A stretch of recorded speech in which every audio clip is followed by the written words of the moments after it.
request the panel members and the panel moderator to come to the stage. Request the panel members and the panel moderator to come to the stage. Out to be here with us today.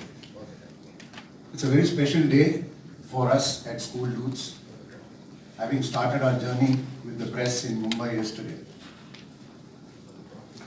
We're very happy to see so many people from the media out here and school. And we have Vijay Lakshmi, who's a management coach from Chennai.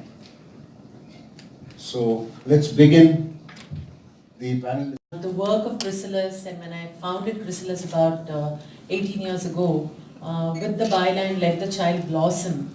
And today we say the vision of Chrysalis is awakening human potential in every child. It amounts to what probably Kannan mentioned as personality of an individual. And when we look at personality, and when we look at this personality finding its balance in the world, there is so much of not just the cognitive learning that most schools focus on today, but a lot about social, emotional and physical aspects that the child needs to, not to just face the world. I don't believe in this thing of, you need to face the world. Organize our after school activities. So we could play in the neighbor's house or they came home. I'm sure boys could play down the road or in someone else's compound. It was much safer and better times. If only we could get an app like this those days, it would be like, it's like wishful thinking.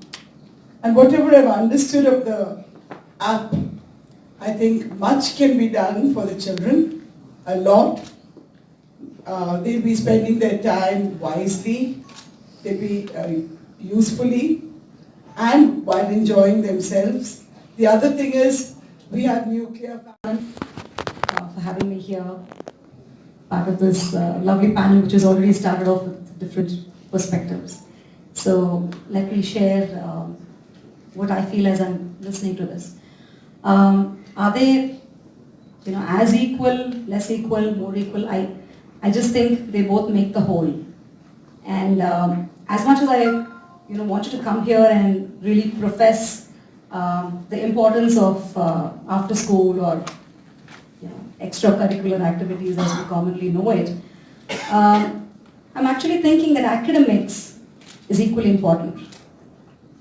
Not the way we know it and not the way we've sort of looked at that. And also, apart from being a coach who works with largely adults, I also enjoy working with young adults, children. And I have two myself. I have two teenagers myself. And my sons actually agreed to join me here today to hear what I have to say, not as a parent. I think it's absolutely important to give that opportunity to children to just do multiple things and not sort of think of where is it adding up. So yes, opening remarks is that absolutely equally important to the way we look at academics. Thanks. And he's an emotional, intelligent person who's been rocking this area. So over to First of all, apologies to everyone, including the panelists here, for this delayed entrance. I wish I could have a legitimate excuse. I have none. I can't blame it on the traffic because I was contributing to the traffic.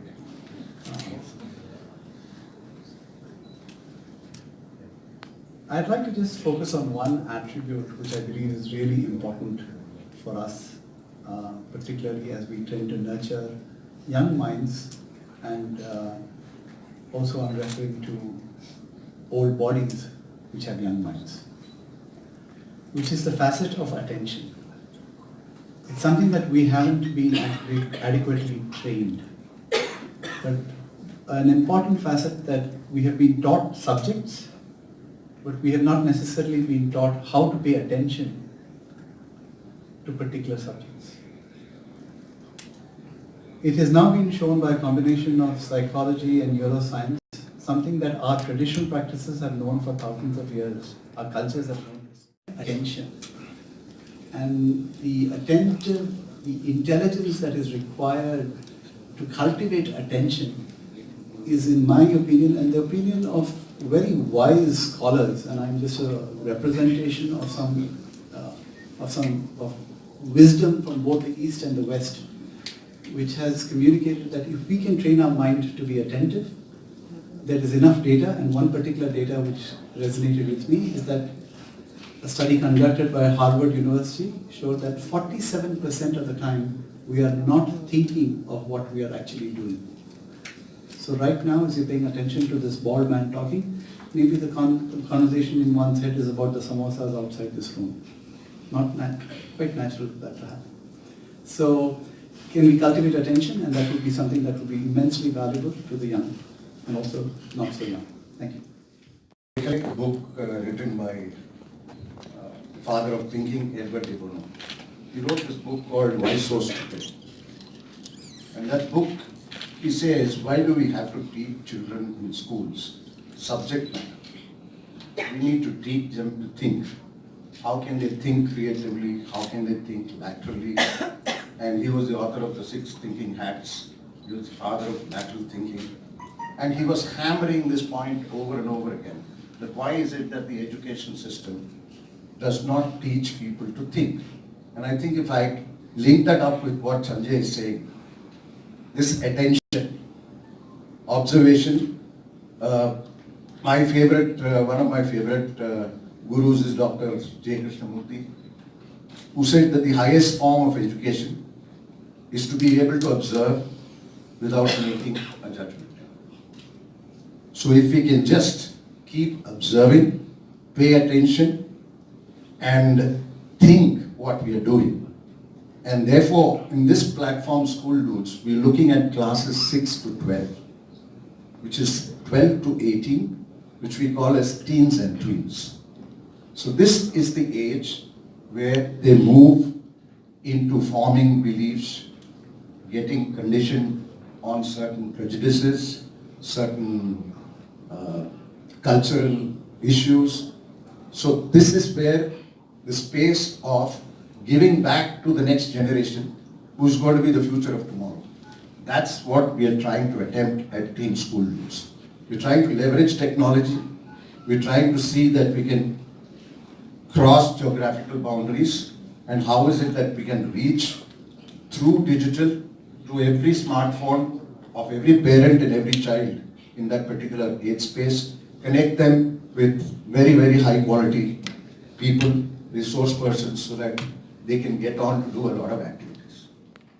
For example, you say you're talking about the 6th to 12th grade, which essentially in my mind would be pre-adolescent and adolescent, and that completely needs to be mapped to the 6th and 7th chakra. Why I'm bringing that here, I think Sanjay spoke about attention, that is so important, and we are all today, children today and adults today are suffering from 2 deficiencies, if I can say. One is the attention deficiency and the other is the nature deficiency. And both these are correlated. My only thing is, as long as Scooldude can, through digital, move children out of a few social media channels and WhatsApp, etc.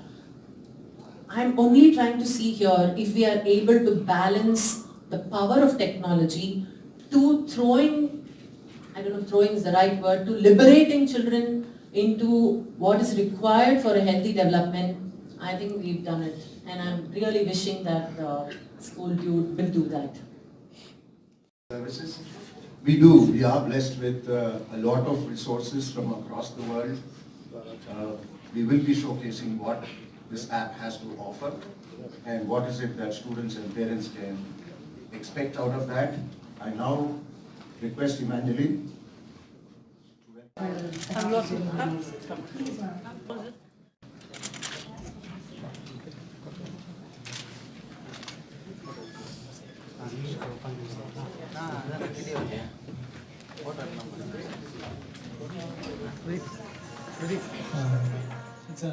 Right? So we seem to be kind of focused only on the digital part of it. I was just wondering why. Is there any specific reason? No, is it? I mean, I thought that when I was reading through all the write-ups about what he's trying to do, he's trying to do a lot of physical activity which helps us to connect with nature. And he's trying to talk about providing a lot of knowledge inputs through the app, and then getting the parents also to understand, and plus also trying to guide them into what kind of paths that they will go through. So I thought that doing all the three, I hope it's not just this app, right? The app is only a digital medium that facilitates. So therefore I'm quite excited.